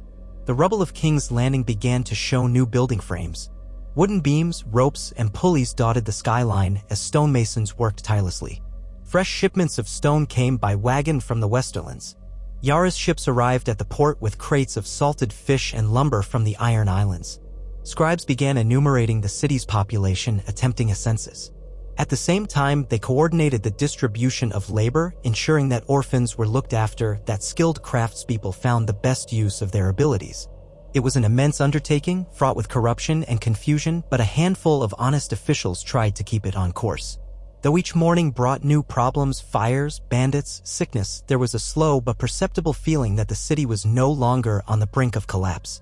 Tyrion dared to believe that under Daenerys' regency, King's Landing might become something it never had been, a capital that served all its people rather than a few noble families. He had private doubts, given the realm's history, but the alternative was despair. One evening, Daenerys assembled her closest advisors in the half-repaired Great Hall where the Iron Throne stood battered. Jon, Tyrion, Davos, Arya, Jaime, Grey Worm, Gendry, and Brienne were there, along with Samwell Tarly. Daenerys addressed them quietly, speaking of the next steps for the realm. Dorne had sent word of a new prince eager to reaffirm loyalty to the crown in exchange for independence in local governance. The Vale continued to press for more resources to house northern refugees. House Tarth had begun an initiative to help orphans. Meanwhile, rumors spread that bandits to the west might be led by remnants of the Golden Company who had deserted after the final siege. They had lost their contract and any reason to fight for Cersei, yet they remained armed and dangerous. Daenerys proposed sending a unified force west to break up the bandits, recover stolen supplies, and restore safe passage along the roads. She suggested Jaime lead a contingent of Lannister men, reinforced by a fraction of Unsullied, and request aid from Gendry's Stormland Knights. This would be a small demonstration of the new unity at work. Tyrion agreed wholeheartedly, seeing it as a chance to prove that the Regency cared about more than just King's Landing. Jon offered to go as well, but Daenerys insisted his presence in the capital was needed to keep morale high among the northern refugees, who looked to him as a symbolic leader. Reluctantly, Jon accepted, though he hated sitting idle while others fought. Arya volunteered, but Daenerys and Brienne persuaded her to stay and finish healing her arm. Grey Worm quietly said he would accompany Jaime. He still harbored a cold fury over the losses in the war, and channeling that anger into a mission to protect the realm might help him find direction. So it was settled. Within a week, Jaime, Grey Worm, and a small coalition force departed King's Landing through the rebranded Dragon Gate, once known as the Gate of the Gods. The banners of the lion and the dragon, once mortal enemies, flew side by side, along with the crown stag. The city's residents lined the streets to watch them go, uncertain but intrigued by this unprecedented alliance. Soldiers in polished, if mismatched, armor marched out, carrying lances and spears. Some of the small folk cheered softly. Others stared in grim silence, too jaded by war to express optimism. Yet the gesture itself was remarkable, a Lannister commander leading Targaryen and Stormlands troops to bring peace, not conquest, to lands once steeped in conflict. In the weeks that followed, word trickled back of the expedition's progress. They encountered scattered pockets of Golden Company deserters who had been terrorizing small hamlets. Jaime negotiated surrenders when possible, while Grey Worms Unsullied showed no mercy to those who refused. Gendry's knights proved adept at capturing holdouts in the Rocky Hills. Dozens of stolen wagons filled with grain and cloth were reclaimed. Local folk, terrified at first, found that these combined soldiers acted with surprising discipline. When a minor lord objected to Lannisters on his land, Jaime made sure to give him due courtesy rather than employing the old Lannister arrogance. Gradually, the bandit threat diminished and the roads became safer for trade. Such success stories, though limited in scope, reached King's Landing and began to restore faith in the Regency's ability to govern justly. Meanwhile, Daenerys continued to correspond with Dorne and the Reach, quietly laying the groundwork for a formal convocation. The shape of a new future took form in her letters, perhaps a council of lords elected by their regions, overseen by a monarch or regent with limited powers. Perhaps local independence under a loose confederation, so the horrors of civil war might be avoided. Tyrion debated these points daily, offering counterarguments and caution. Yet, in principle, he supported a shift away from absolute monarchy, given the tragedies that absolute power had wrought. The real question was whether the realm, battered and divided, could adapt to such a revolutionary idea. Arya, restless and still haunted by nightmares, spent her days helping train new recruits for the City Watch, teaching them how to handle multiple attackers or how to fight in narrow alleys. Though many officers dismissed the notion of taking lessons from a young woman, her demonstration of skill silenced them. She used a blunted wooden sword to disarm an entire squad of watchmen in minutes, moving with the lethal precision gleaned from bravos. Jon watched from the sidelines, a proud, sad smile on his face, remembering the feisty girl who once wanted nothing more than to hold a sword. Now she had become a lethal guardian of the realm's wounded capital. In quiet moments, Arya told Jon she still intended to search for Sansa, or for any sign of Bran. Jon agreed, though he cautioned her to wait until the roads were safer. She reluctantly promised to remain until the bandit issue was under better control. One starlit night, as Daenerys rested in her chambers, now refitted with thick drapes to keep out the lingering drafts, she found her thoughts drifting to the future. She rose from bed, donned a fur-lined cloak, and quietly slipped out to the nearly empty throne room. Soft moonlight fell through the broken roof, illuminating the Iron Throne like a ghostly relic. The torches were unlit, so the shadows danced in corners. She approached the throne, recalling the day she had first touched its cold steel after breaching the city's walls. Back then, she had believed it was her destiny. She had fought a lifetime to claim her birthright, yet all it had brought was more death and sorrow. Now she stood here by necessity, not conquest, and the heavy weight of responsibility felt greater than any dream of rule she had once harbored. Footsteps sounded behind her. She turned to see Jon, a soft lantern in hand, his face somber. He approached, noticing her posture, the way she stared at the throne but did not touch it. He set the lantern on a broken marble pillar and joined her in the pale light. "Couldn't sleep either?" he asked quietly. She shook her head. "We've come so far, and there's so much more to do." Her eyes flicked to him. "Sometimes I wonder if my father felt the weight of the realm, or if it was always madness that guided him." Jon considered. He was called the Mad King for a reason. "But I believe power can twist even good intentions. You've seen it for yourself." She nodded, glancing at the throne again. "I remember crossing the narrow sea with only a handful of followers. I wanted this so badly, this seat of power. I told myself it was for the good of the people to break the wheel. Yet each step was stained with blood, and in the end, it nearly consumed me." Jon placed a hand on her shoulder. "But you chose to save the realm from the Night King. You united the living even when it seemed impossible." She swallowed hard. "At great cost. Perhaps it's better that no one sits on this throne." Jon said nothing for a time, gazing at the twisted metal. "One day, the realm may need a leader again, someone to speak for all. But maybe we can shape it so that leader isn't a tyrant on a throne of swords, but a servant guided by the realm itself." Daenerys offered a faint smile. "A dream, perhaps? But we can dream." They lingered there, two figures in the moonlight, shadows cast long across the floor. No crown adorned Daenerys' head, and no pomp or ceremony heralded Jon's lineage. Yet between them stood a hesitant, budding faith that the realm might emerge better from the darkness. In the distance, Drogon's growl echoed softly, a reminder of both destruction and the raw power that might protect what they sought to rebuild. Dawn arrived, unveiling another day of labor. Flea Bottom was abuzz with new markets that catered to refugees. Repairs on the battered walls progressed under the direction of cunning stonemasons from the Westerlands. The reformed city watch patrolled diligently, arresting petty criminals rather than turning a blind eye. Grain ships from the Reach docked at intervals, their captains greeted by officials who recorded every sack of flour. There were arguments, bribes, drunken brawls, no shortage of the chaos that typified King's Landing, but there was also a pulse of determined renewal. To the north, rumors surfaced that a few small northern villages had begun replanting crops as the unnatural chill receded now that the Night King's influence was truly ended. Scouts returned to King's Landing with quiet stories of newly thawed forests, of game returning to once dead lands. It would be a long road, but a road nonetheless. Daenerys sent word encouraging those who wished to return to the north to do so safely under the protection of official caravans. Jon intended to lead one such caravan himself when the time was ripe, bringing seeds and tools north to re-establish the farmland around Winterfell, assuming Winterfell's ruins could be re-inhabited. Arya immediately volunteered to ride with him. Together, they would search once more for any sign of Sansa or Bran, no matter how faint. When Jaime returned from the western roads accompanied by Grey Worm and Gendry, they brought a trove of recovered supplies and a string of captured bandits in chains.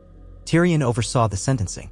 Some of these men were ex-Golden Company, others mere peasants turned brigands by desperation. The tribunal determined that the worst offenders would be sentenced to serve years rebuilding roads and city fortifications, always under watchful guard. Most saw it as a fair resolution, punishment with the chance for repentance. It was hardly the old style of swift, bloody justice, yet few argued, for the realm had bled enough. Jaime's reports confirmed that peace was taking hold along the major roads. Merchant wagons now reached King's Landing from Lannisport and Old Town. The watchers on the city walls sometimes glimpsed caravans stretching for miles, loaded with produce and trade goods. Taverns reopened. The wine sellers of the Arbor raised prices, seeing an opportunity, but at least there was wine to be had. In the city squares, minstrels played ballads about the war with the dead, weaving tales of Arya Stark slaying the Night King, of Jon Snow rallying the North, of Daenerys Stormborn wielding Dragonfire against an eternal winter. The song was romanticized, real survivors remembered only horror. But in a place as battered as King's Landing, any flicker of wonder was welcome. From the castle ramparts, Daenerys often watched these gatherings, an unreadable expression on her face. She never quite smiled at the minstrels' songs. Perhaps she felt guilty for the part her dragons had played in an earlier devastation of the city. Perhaps she simply knew how fleeting this peace could be. Yet she did not forbid the music. She let the people find solace in whatever form they could. As the long days turned to weeks, talk of a formal convocation grew louder. Lords from the Vale, the Riverlands, the Reach, the Westerlands, Dorne, the Stormlands, and even a few from the Iron Islands expressed cautious willingness to attend. The plan was to hold it in King's Landing, though the city lacked suitable grandeur after so much destruction. Tyrion advised waiting until the Great September was rebuilt or a new hall prepared, but Daenerys insisted on hosting sooner rather than later. The realm needed a direction, a plan for governance that would forestall another descent into chaos. She wanted to see if they could adopt a structure that balanced local autonomy with central unity, something that might prevent future tyrants or future civil wars. It was an idealistic goal, but after surviving the White Walkers, many lords were at least open to discussion. Tyrion arranged for pavilions to be erected outside the city walls near the Dragon Pit. There, the delegates could meet in open air without the suffocating weight of scorched buildings. The Dragon Pit itself had been ravaged, crumbling arches and collapsed domes, but it could still hold a sizable gathering if cleared of rubble. Teams of laborers toiled to remove broken stones, patch holes in the stands, and put up wooden scaffolding. Some older folk recalled how the Dragonette had once been a symbol of Targaryen might, housing mighty beasts behind iron bars. Now it would host negotiations that might transform the realm. The irony was not lost on anyone. As preparations neared completion, ravens flew across Westeros with formal invitations. One by one, confirmations trickled back. House Royce from the Vale, House Tarth and Storm's End, the new Prince of Dorne, the few lords left in the Riverlands, the Tyrell cousins representing the Reach, some lesser lords from the Westerlands. Whether the North would send representatives beyond Jon Snow was an open question, given how many northern houses were in tatters. Lady Barbary Dustin agreed to attend with a handful of northern survivors, if only to ensure the North's voice was heard. Yara Greyjoy pledged to send an envoy from Pike. This was shaping up to be the largest gathering of Westeros's nobility since King Robert's tournaments, though many old names were missing or represented by new faces. On the eve of the convocation, Daenerys walked through the dragon pit at dusk, accompanied by Jon and Tyrion. Workers scurried about, hammering nails into wooden benches, setting up lanterns. The skeleton of an ancient dragon was partially visible in a corner, a grim reminder of House Targaryen's lost glory. Daenerys paused, letting her fingertips trace the curve of a half-buried dragon skull. She remembered her vision in the House of the Undying so many years ago, walking through the ruined throne room, snow falling through a collapsed roof. So much of that vision had come true in a twisted sense, though instead of snow it had been ashes and shards of ice from the Night King's assault.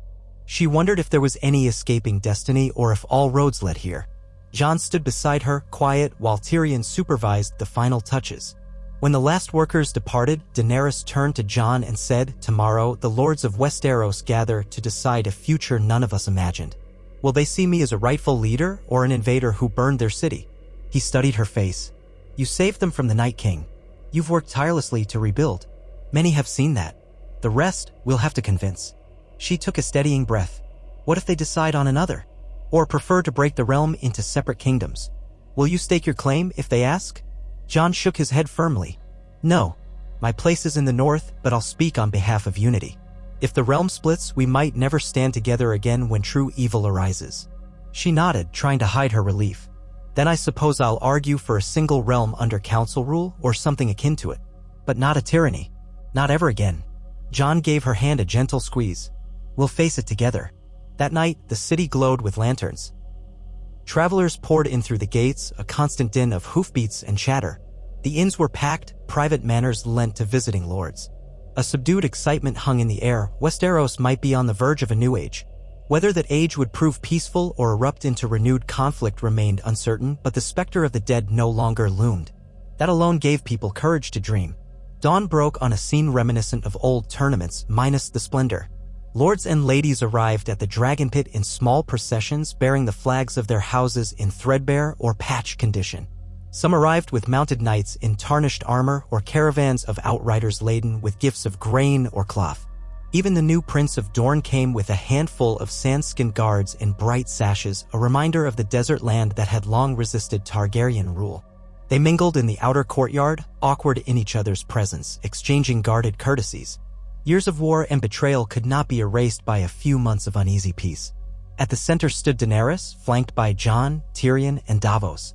Grey Worm and a cohort of Unsullied maintained order. Arya and Brienne drifted among the crowd, watchful. Gendry greeted visitors from the Stormlands, while Jaime quietly hovered near the Lannister lords, cousins or distant relatives who eyed him warily, uncertain how to treat a man once called Kingslayer. The North's small contingent, led by Lady Barbary Dustin, kept to themselves, scanning for signs of disrespect toward their battered homeland. Yara Greyjoy's envoy approached them with respectful nods, determined to show good faith. The stage was set for discussion, argument, and possibly the forging of a new Westeros. When the assembly formally convened, Tyrion welcomed them all in the name of the regent and the realm. He recounted the devastation wrought by the Night King, reminding everyone that only through unity had they survived. He spoke of the need to rebuild a realm that served the living, not the ambitions of a few. Daenerys then took the floor, her tone gentle but resolute, describing her vision of a council-based monarchy, if monarchy it must be, where each region held a voice, where justice was meted out by collective will, and no one held absolute power to burn or starve their people. She acknowledged her father's crimes, admitting the Targaryen line had brought suffering as well as prosperity. She refused to be the next tyrant. Murmurs rippled through the crowd. Some lords found her words appealing, especially those who loathed the memory of Cersei Lannister's reign. Others narrowed their eyes, suspecting this was a ploy to maintain Targaryen influence while disguising it as benevolence.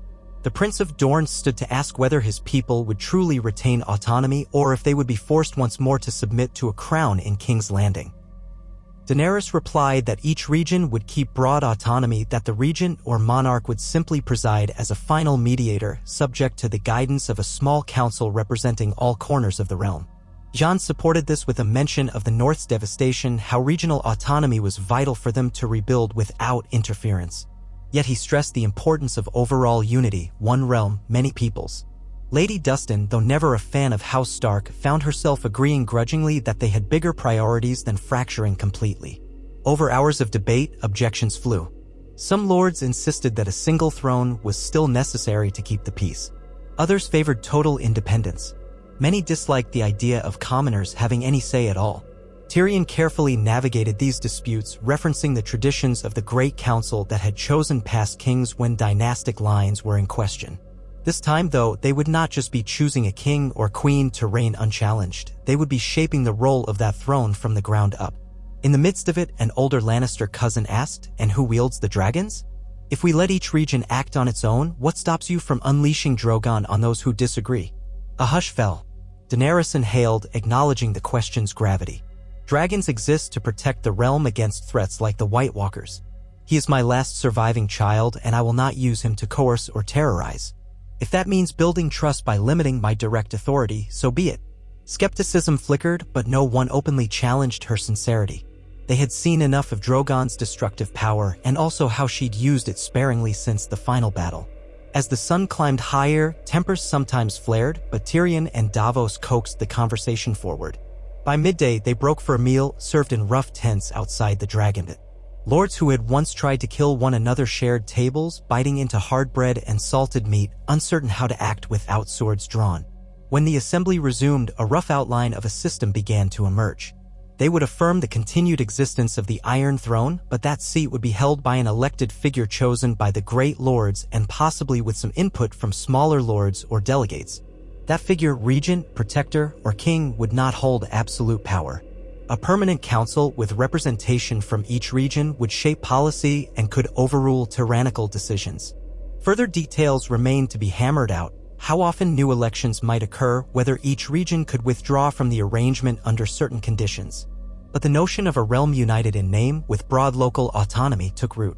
It was unprecedented, messy, and full of potential pitfalls, but it was also the best hope they had to avoid another dynasty turning sour. Finally, near sunset, the question arose: who would serve as regent in the interim?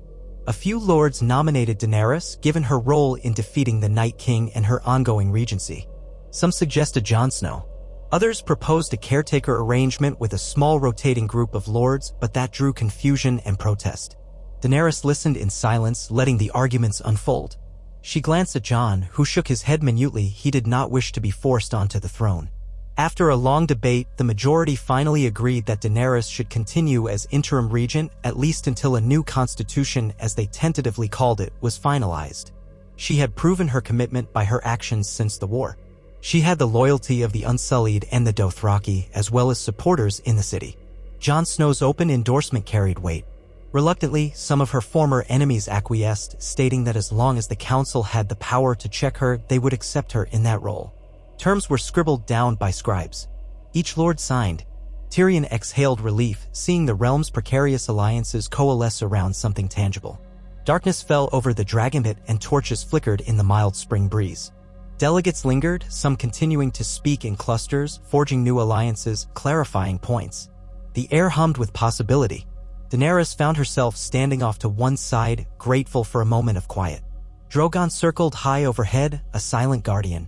She caught sight of Jon leaving a conversation with Lady Dustin and approached him. "We've done it," she murmured, half in disbelief. "We've started something new." Jon nodded. "There's still a long road ahead. But it's a beginning. Maybe the first real chance for peace in a century or more." She studied him. "Will you remain at court to help see this through? Or do you long to return to the north immediately?" His gray eyes flickered with an old sorrow. "My heart pulls me north. I need to see Winterfell, see if there's anything left. But I can stay a while longer, at least until we're certain this new arrangement won't collapse the moment we disperse." Daenerys accepted that. She placed a hand lightly on his forearm. "Thank you." In that simple gesture was gratitude, not just for the literal help, but for the bond they had forged, two exiles of sorts, from lines that once warred. She turned away, looking around at the lords milling about. This was the shape of the realm's future, not a single person on a throne of swords, but many people coming together, however grudgingly, to shape laws and keep each other in check. A precarious balance, but perhaps a necessary one. In the weeks after the convocation, many lords returned to their lands, tasked with forming local councils to elect or designate representatives for the realm's new central council. Daenerys and Tyrion oversaw the finalization of these structures in King's Landing.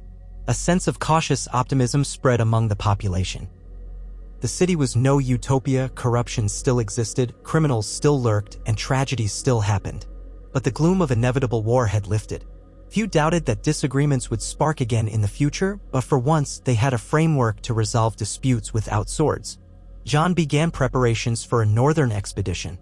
Arya insisted she would accompany him along with a modest group of volunteers, some from the city, some from the Vale or the Reach, wanting to help rebuild. Davos contributed a small fleet of ships to ferry supplies along the coast to White Harbor if it was still viable as a port. Before leaving, Jon and Arya met Daenerys and Tyrion in the Red Keep. In a quiet corridor, they spoke of the future. Jon pledged to keep the north part of the New Realm as long as the Council honored northern autonomy. Daenerys renewed her vow to support the North's recovery. Tyrion joked about drafting a charter for all these grand promises. Arya said little, but in her eyes shone a fierce determination to see Winterfell again, to confirm with her own sight that the undead had truly left the land. When the day came for their departure, a crowd gathered at the city gates.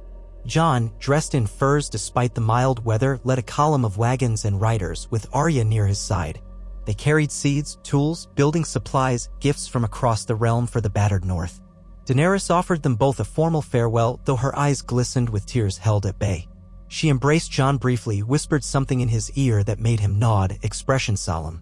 Arya stood by, arms folded, but at the last moment she and Daenerys locked gazes.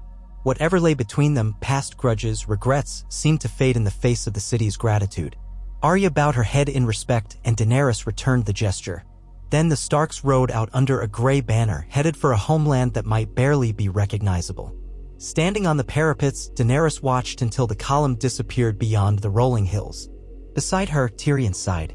"It's a strange new day, isn't it? The rightful heir to the throne heads north to rebuild instead of sitting in power, while the Targaryen queen tries to limit her own authority. If my father could see this, he'd have an apoplexy." Daenerys allowed a small, wry smile. "Then it's for the best he's not here." They gazed at the horizon. No one knew how the next chapters would unfold, whether the new system would hold, whether the wounds of war could truly heal.